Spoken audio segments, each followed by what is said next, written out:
1 ayat 1 sampai 11.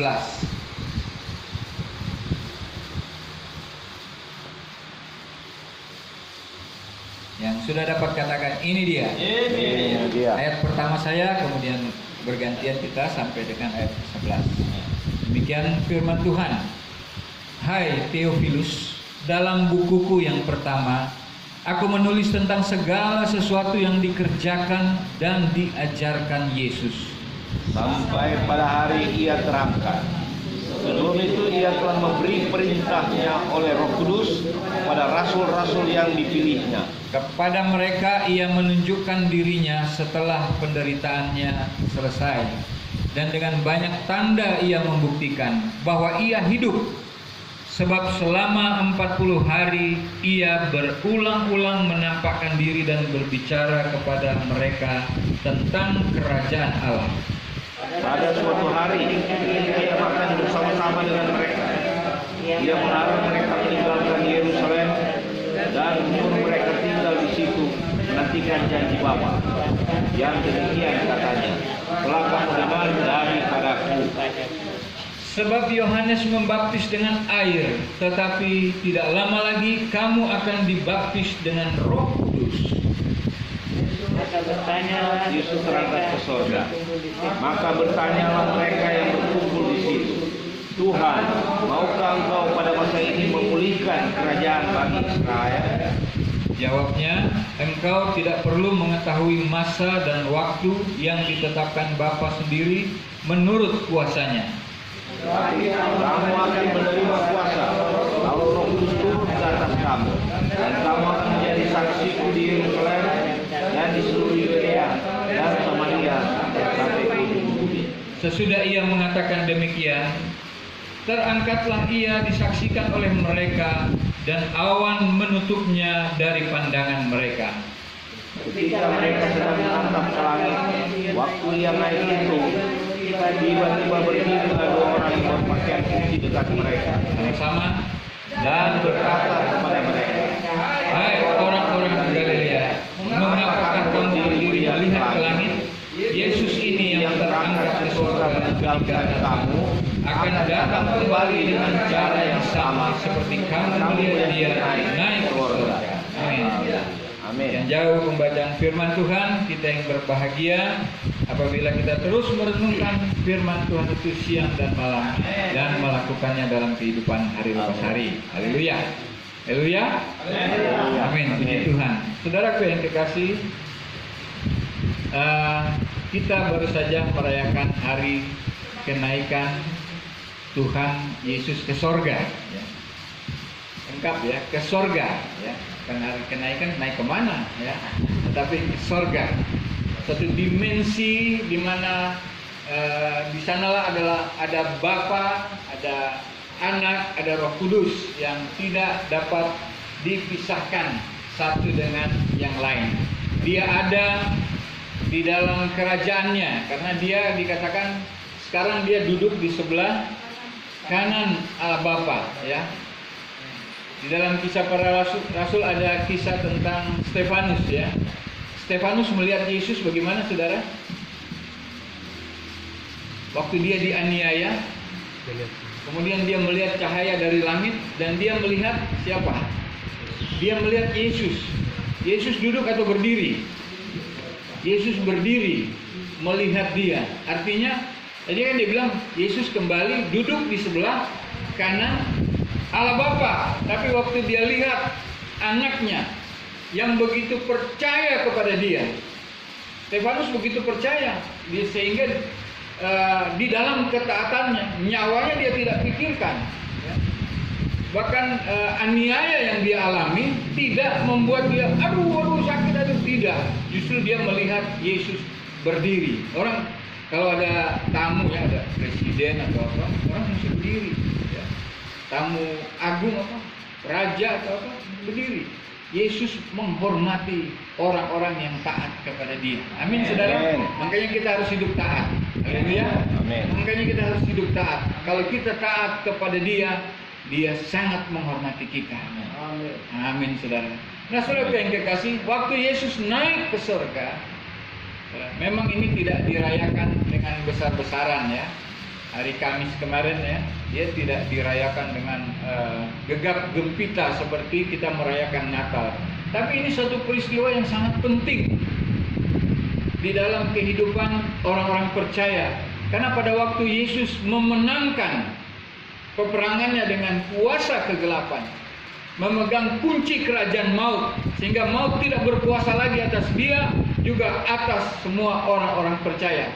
Dia naik ke surga untuk dinobatkan sebagai raja. Karena pada waktu dia akan datang kembali, dia tidak datang sebagai bayi lagi, tetapi dia datang sebagai apa, saudara? Sebagai raja. Untuk apa? Untuk memerintah di dunia ini. Dia terangkat ke surga, saudara. Ini adalah suatu yang sebenarnya sangat penting juga bagi kehidupan kita sebagai orang-orang beriman. Kita harus ingat, waktu dia naik, dia akan dinobatkan sebagai raja. Itu sebabnya kita harus mempersiapkan diri kita dengan sebaik-baiknya, karena yang akan datang raja di atas segala raja, saudara. Raja di atas segala raja itu, saudara, ya. Bukan raja aja begitu, bukan orang agung pembesar, tidak, tapi dia raja di atas segala raja, saudara. Dia juga datang sebagai hakim. Dia juga akan melihat bagaimana cara hidup kita di dalam dunia ini. Jadi hakim yang akan memutuskan. Hakim kan memutuskan bersalah, ya. Tidak bersalah. Itu hakim itu, saudara. Nggak tahu salah, nggak tahu benar, nggak ada hakim begitu. Jadi pada waktu kita menghadap Tuhan, kita sudah dipastikan apakah kita orang yang bersalah atau orang yang benar. Tapi bagi kita yang percaya kepada Yesus, saudara, kita akan menyongsong Dia. Amin. Mana saudara? Di awan-awan permai, saudara. Amin. Wow, luar biasa. Seorang orang yang menolak Dia, meninggalkan Dia, ya, karena kan banyak orang meninggalkan Yesus, ya. Sudah diselamatkan, tapi balik lagi. Gimana itu? Dulu kami di Yesudas Ministry juga datang itu orang, ya. Itu nona, ya. Tapi begitu saya lihat di YouTube, waduh, sudah pindah, ya, siapa ya. Jadi itu teguran juga buat gereja yang punya tanggung jawab untuk mendidik, ya, mengajar. Yesus bilang kan, ajar mereka, ya, supaya mereka tahu kalau mereka dalam, maka mereka tidak akan menjual Yesus untuk apapun yang ada di dalam dunia ini. Nah, saudara yang kekasih, pembacaan kita menegaskan bahwa kalau kita baca, kalau Kisah Para Rasul ini kan yang tulis Lukas, makanya dia bilang dalam buku, ya, dalam buku yang pertama itu kitab Injil Lukas.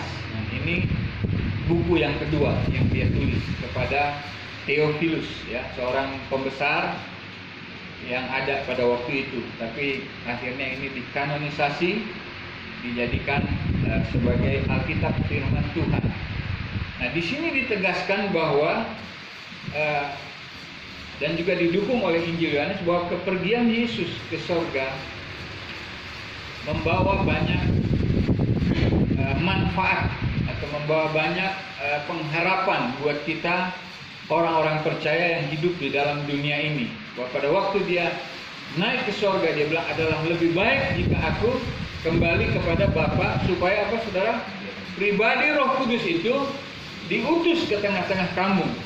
Kehadiran Yesus di dalam dunia ini terbatas hanya di Palestina dan sekitarnya saja, di Yerusalem dan sekitarnya saja, ya, Yudea, ya, Samaria, ya, ya. Tapi begitu Roh Kudus turun sampai ke ujung dunia. Bahkan Allah yang katanya omnipresent, ya, jadi Dia hadir di mana-mana, itu hanya bisa diwujudkan di dalam pribadi Roh Kudus. Roh Kudus bisa berbicara secara pribadi kepada saya, memproses hidup saya, bisa berbarengan kepada Pak Yudi, Pak Roni, semua kita bisa secara bersamaan ada di rumah kita masing-masing. Roh Kudus menghadirkan pribadi Yesus di mana-mana bisa, saudara. Dia menghadirkan kasih Bapa di mana-mana bisa, saudara. Di mana saja bisa. Itulah yang terjadi, saudara. Bahwa pada waktu Yesus naik ke surga, dia menjanjikan bahwa akan datang Roh Kudus. Kalau Roh Kudus turun atas kamu, kamu akan menjadi saksiku. Jadi pada waktu kita menerima Yesus sebagai Tuhan dan Juru Selamat, bertumbuh di dalam Dia, Roh Kudus yang membawa pertumbuhan kepada kita dan akan menjadikan kita saksi kemana saja, ya. Ke ujung bumi sekarang, ke ujung-ujung manapun sekarang, orang Manado bilang sedekah. Gara-gara apa? Gara-gara internet, ya, saudara. Waktu saya di YouTube saya lihat, bahasa Rusia ini agak ngerti wah. Ada di situ ada terjemahan, pencet terjemahan di Instagram. Keluar bahasa Indonesianya, kita bisa ngerti. Begitu juga sebaliknya. Jadi apa yang dikatakan oleh Yesus itu bukan terjadi untuk orang-orang yang bisa kemana-mana gitu, tapi bisa juga kita ada di rumah kita. Pak Jimmy bisa pada waktu sedang di dalam perawatan di rumah, aduh nggak bisa kemana-mana nih, tapi dia lihat, dia yang paling rajin kirim di grup, ya, renungan-renungan yang baik, ya. Kemarin kirim revisi Opik, wah luar biasa, ya. Saksiannya luar biasa, ya. Tentang kasih Tuhan yang, ya, kita pernah bahas kasih Tuhan yang nggak bisa kita nilai dengan akal pikiran kita, ya. Sampai saya bilang kalau orang dunia semakin bernilai sesuatu itu semakin disayangi, ya, semakin diingini, semakin mau kita memiliki itu. Tapi kalau kasih Bapa, kualitas sampah bisa jadi kualitas intan dan berlian. Dari keterpurukan, kejatuhan, dosa sedosa apapun, waktu mengalami kasih Tuhan, dia menjadi orang yang berharga. Makanya terbalik dunia ini. Dunia mengasihi sesuatu yang glamor, yang hebat gitu. Tapi Tuhan menyambut orang-orang berdosa, orang yang sudah dianggap sampah disambut oleh Tuhan dan dijadikan sebagai orang-orang yang bernilai. Itu yang terjadi, saudara. Beda kasih orang dunia dengan kasih Bapa surgawi. Nah, saudara yang kekasih, bahwa kuasa Roh Kudus itu yang bekerja. Sesuatu yang tidak bisa kita lihat. Makanya kerajaan surga itu bisa diwujudkan di tengah-tengah dunia ini apabila seseorang hidup di dalam ketaatan. Yesus bilang, 2 atau 3 orang berkumpul di dalam namaku, maka di situ aku hadir. Di situ Yesus memerintah. Dimanapun Yesus hadir, di dalam kisah Alkitab, ada orang sakit disembuhkan, orang mati dibangkitkan, orang lumpuh dibuat berjalan. Itu yang terjadi, saudara. Itu yang terjadi di dalam waktu Roh Kudus itu turun ke dalam dunia ini. Para hamba-hamba Tuhan dipakai dengan luar biasa, bukan karena kuat dan gagahnya mereka, tetapi itu karena kuasa Roh Kudus. Makanya kalau kita memperingati hari kenaikan Tuhan Yesus, wow, saudara yang dikasih, waktu dia naik, kuasa itu turun di tengah-tengah dunia ini. Roh Kudus juga berbentuk gereja, ya, karena gereja itu lahir dari kuasa Roh Kudus, di mana jemaat pertama hasil khotbah dari Rasul Petrus, ya, 3.000 orang berkumpul, mereka berjemaat. Itulah gereja pertama, itulah persekutuan pertama. Disusul lagi dengan gereja-gereja dari segala macam aliran, denominasi dan lain sebagainya. Nanti juga akan dipersatukan kembali. Pada waktu dia datang akan dipersatukan kembali. Saudara yang kekasih, kuasa Roh Kudus haruslah kita jaga di dalam kehidupan kita. Amin, saudara. Kita harus jaga, ya, karena kuasa kerajaan sorga, kuasa atau suasana sorgawi itu dapat diwujudkan apabila memang Tuhan bertahta di dalam kehidupan, baik kita pribadi maupun persekutuan. Orang-orang taat akan menghasilkan hal-hal yang sifatnya surgawi. Amin, saudara. Amin. Jadi setiap orang, makanya kalau kita doa Bapa kami kan, ya, jadilah kehendak-Mu di bumi seperti di sorga. Ketaatan kita akan menghasilkan kehendak Tuhan terjadi di dalam dunia ini. Sorga itu bisa terjadi di dalam kehidupan kita. Amin. Sorga itu bisa kita alami sekarang juga. Amin. Kalau kita di mobil ada damai sejahtera, sukacita, kita menyanyi, ya, memuji Tuhan, menerima telepon, ada berkat atau menelpon orang, menjamah orang yang sakit, orang itu bisa sembuh. Ini sorga itu, saudaraku. Gak usah jauh-jauh, ya. Di dalam rumah tangga, keluarga, sorga terus kita pelihara, hadirat Tuhan terus kita jaga. Itu sorga, saudara. Nggak usah jauh-jauh kita mikir kemana, karena kerajaan sorga itu terwujud demikian. Kalau tahta Allah Bapa itu dimensinya memang berbeda, ya. Memang di dalam pembacaan kita tadi Tuhan Yesus terangkat, ya, naik lalu ditutup oleh awan. Tuhan Yesus sebenarnya berpindah alam, ya, berpindah dimensi. Ya. Kalau kita belajar dimensi, ya, ada 2 dimensi, ada 3 dimensi, berbeda dunianya berbeda.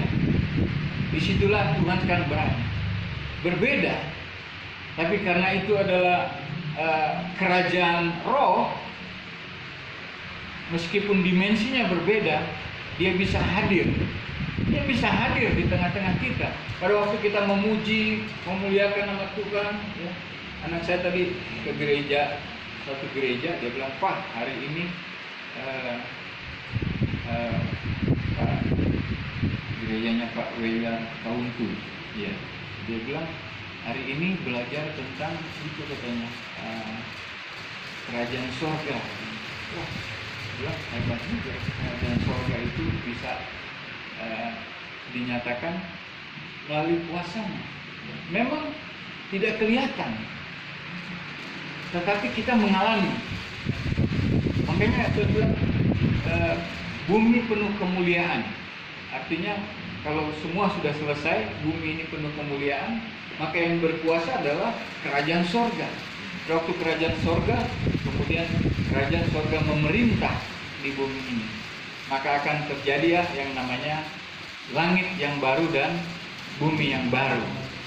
Langit yang baru itu tempat takhta Tuhan, bumi yang baru adalah tempat orang-orang percaya tinggal. Ya, memang bumi ini tempatnya manusia, tapi maksud dan rencana Tuhan kerajaannya memerintah. Namun Adam dan Hawa tidak bisa, ya, karena mereka jatuh ke dalam dosa. Harus diselesaikan semua dengan bumi yang baru. Bumi yang baru kalau saya belajar artinya begini: unsur-unsur dosa sudah dicabut dari situ. Unsur-unsur dosa, ya, yang mau dihukum, ya, kerajaan kegelapan iblis, sistem-sistem dunia yang ada itu akan dicabut semua. Itulah yang akan terjadi.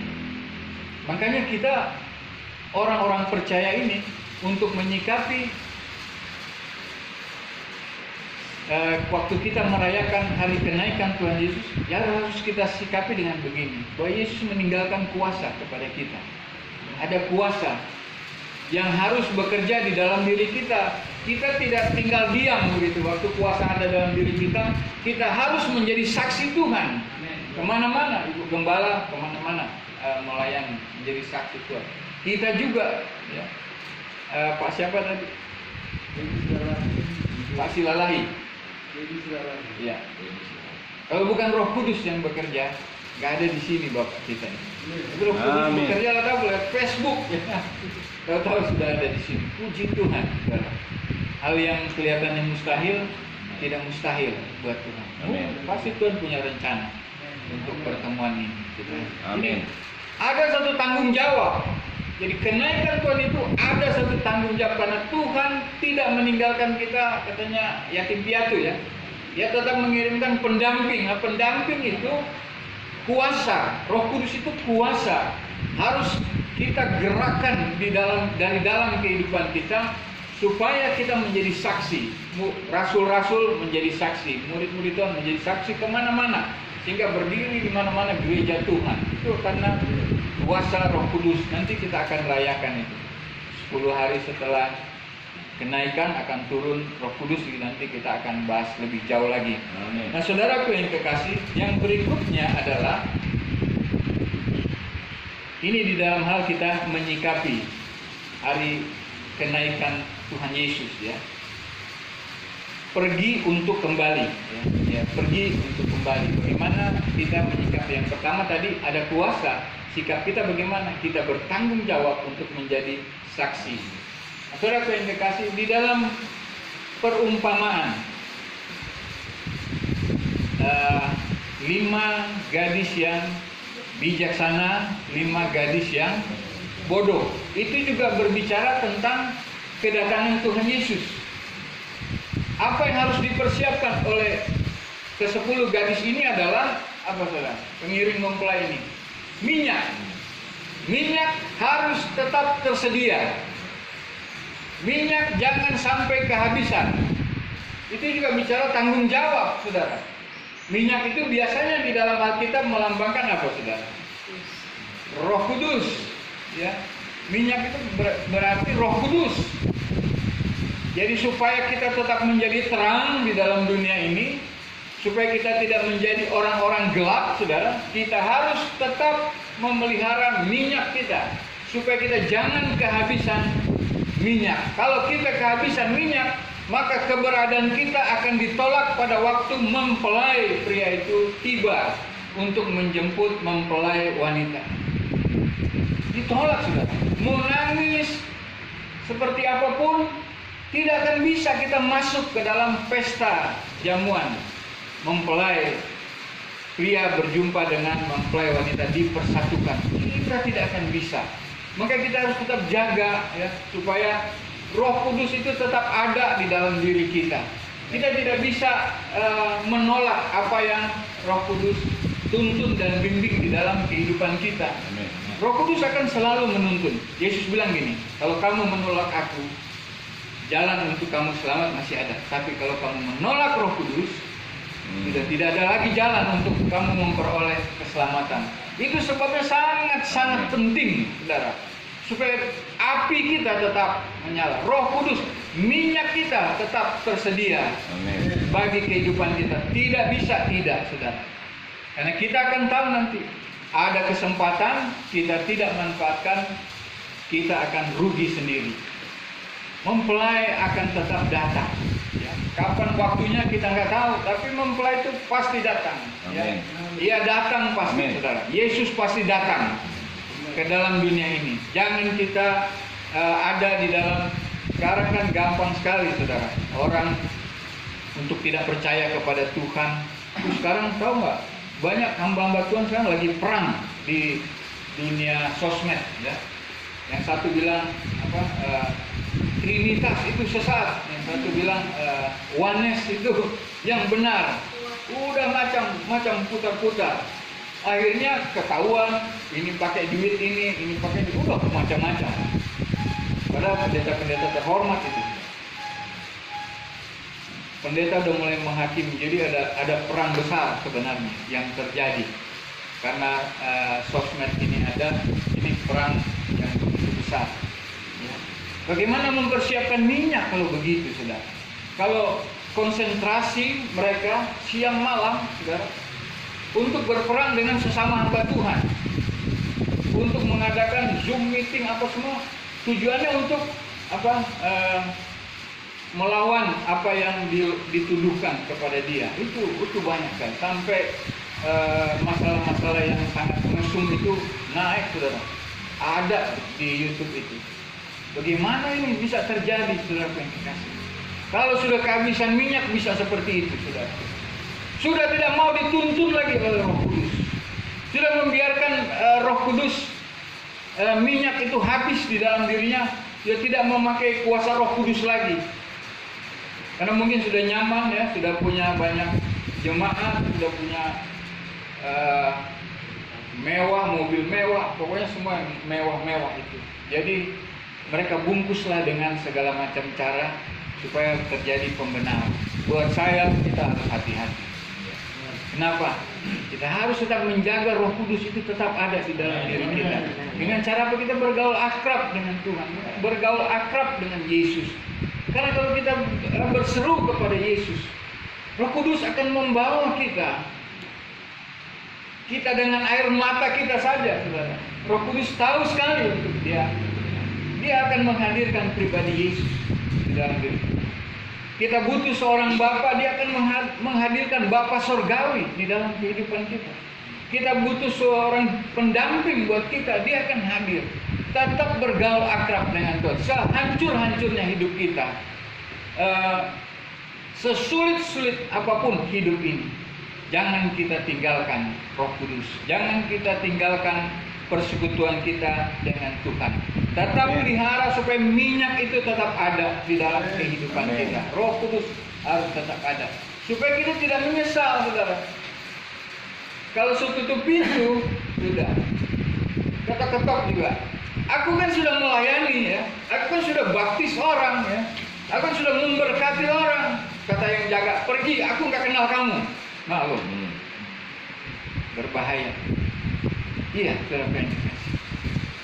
Karena sistem di dunia ini membuat banyak orang menjadikan kuasa Roh Kudus itu nomor berapa? Di dalam penelitian ya, uang yang nomor satu, berkuasa. Uang itu berkuasa, jangan main-main, saudara. Uang itu yang paling berkuasa sekarang di dunia ini. Uang yang berkuasa. Uang bisa tembus kemana-mana. Di bank, di orang-orang bisnis, sampai ke dalam gereja juga uang itu bisa tembus, saudara. Sampai kekuasaan Tuhan dikalahkan oleh uang itu. Kalau gereja sudah begitu, sudah tidak ada lagi minyak itu, saudara. Kalau uang yang berkuasa. Memang uang tidak dilarang oleh Tuhan. Di dalam Alkitab tidak ada dilarang itu uang.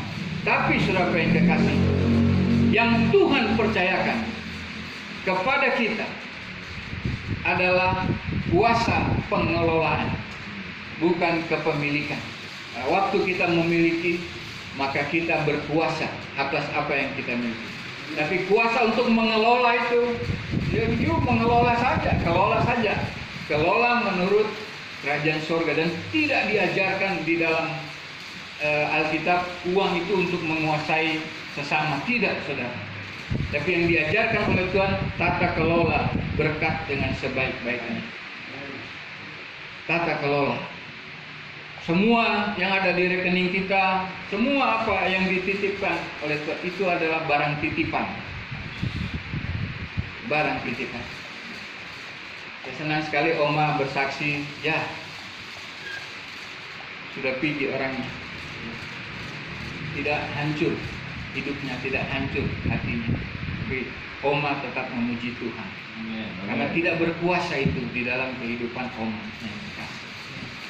Di dunia ini, saudaraku, yang saya bilang tadi, perang antara hamba Tuhan, dia pakai uang 200 juta. Oh, uang 200 jutanya dibawa lari sama anak. Oh, udah macam-macam ceritanya. Jadi ributnya di situ, bukannya cari jiwa, tapi ributnya di situ. Yang memang uang nomor satu, berkuasa. Saya harus katakan demikian, karena ini adalah kebenaran. Dan memang uang itu berkuasa. Tapi di dalam Alkitab tidak dilarang tentang menggunakan uang sebagai fasilitas, ya, fasilitas di dalam perdagangan dan lain sebagainya. Tapi tidak digunakan uang itu untuk suatu kekuasaan, ya, untuk menguasai orang, untuk mencari kenikmatan, tidak diajarkan di dalam Alkitab. Tapi menjadi berkat itu. Ya, Tuhan Yesus benci orang kaya. Tuhan Yesus membenci orang kaya bukan karena dia kaya, tapi orang kaya ini, malah Yesus katakan gini, jual semuanya, ikut aku. Tuhan Yesus mau tahu, ya, ternyata uang lebih berkuasa kan. Ada lagi yang, hai jiwaku, ya, karena lumbung-lumbungnya udah penuh, ya, mari bersuka cita, tenanglah, malaikat cabut nyawanya. Kenapa? Orang yang banyak uang tidak berguna buat sesamanya. itu Tuhan marah. Tuhan tidak suka yang demikian. Uang bukan alat untuk membuat dia punya sukacita yang luar biasa. Tidak akan pernah puas. Kuasa Roh Kudus, minyak itu harus tetap tersedia. Amin. Supaya pada waktu dia datang, minyak kita tetap tersedia. Amin. Haleluya. Amin, saudara. Amin. Terakhir adalah perumpamaan tentang uang mina. Ada seorang bangsawan, itu ada di dalam kata saya Matius 25 ayat 1 sampai 13, nanti baca di sini. Seorang bangsawan akan dinobatkan sebagai raja. Sebelum dia berangkat, dia panggil 10 hambanya dengan 10 mina, dititipkan mereka satu orang satu. Disuruh apa? Kelola. Disuruh kelola. Ini barang titipan bukan milik. Ini disuruh kelola. Kelola supaya aku kembali, engkau telah mengembangkannya, telah mengelola sehingga berlipat ganda. Bukan punya mereka. Ya. Itu yang dititipkan oleh Tuhan itu bukan punya kita. Itu titipan untuk dikelola dengan baik. Jadi bangsawan ini pergi ke satu negeri yang jauh katanya. Ini kalau di dalam kisah kenaikan Tuhan, ini Yesus sedang terangkat ke surga untuk dinobatkan sebagai raja dan dia akan kembali lagi. Makanya judul khotbah saya, pergi untuk kembali. Bikin lagu, Pak. Jadi saudaraku yang kekasih, bangsawan ini pergi dia. Dia nggak kasih tahu kapan dia akan kembali, dia tidak kasih tahu. Tapi setelah dia dinobatkan sebagai raja, dia kembali. Dipanggil 10-10-nya nih menghadap. Di dalam kisah ini cuma ditanya sampai ketiga orang, ya. Yang lain mungkin tidak dicantumkan. Tapi dari ketiga ini kita bisa melihat apa yang menjadi kehendak daripada raja ini, karena dia sudah raja ini. Datang yang pertama, Tuhan satu, Tuhan percaya, sekarang jadi 10. Oh baik sekali kamu ya. Aku beri kekuasaan kepada 10 kota. Wah, luar biasa. Ya. Datang yang satu jadi 5, Tuhan. 5 kota. Yang satu, karena Tuhan itu jahat, ini maka aku simpan. Ya. Jadi sekarang Tuhan datang nih, dipulangin. Satu, pulangin, tetap 1. Tuhan jahat, oke aku menghakimi engkau seperti engkau menghakimi. Aku orang jahat, oke aku orang jahat. Mereka yang tidak sanggup untuk dipercayakan oleh Tuhan dibunuh di depan raja itu. Ya saudara yang kekasih, artinya mereka menerima penghukuman, mereka mengalami kematian. Jadi pada waktu Yesus terangkat, ingat saudara yang kasih, kepada kita dipercayakan Roh Kudus itu. Amen. Kepada kita dipercayakan macam-macam talenta, kelebihan dan lain sebagainya. Untuk apa? Tidak untuk disimpan. Amin, saudara. Tidak untuk kita simpan. Ya. Tidak untuk menghakimi apa yang dipercaya. Kan kadang-kadang kita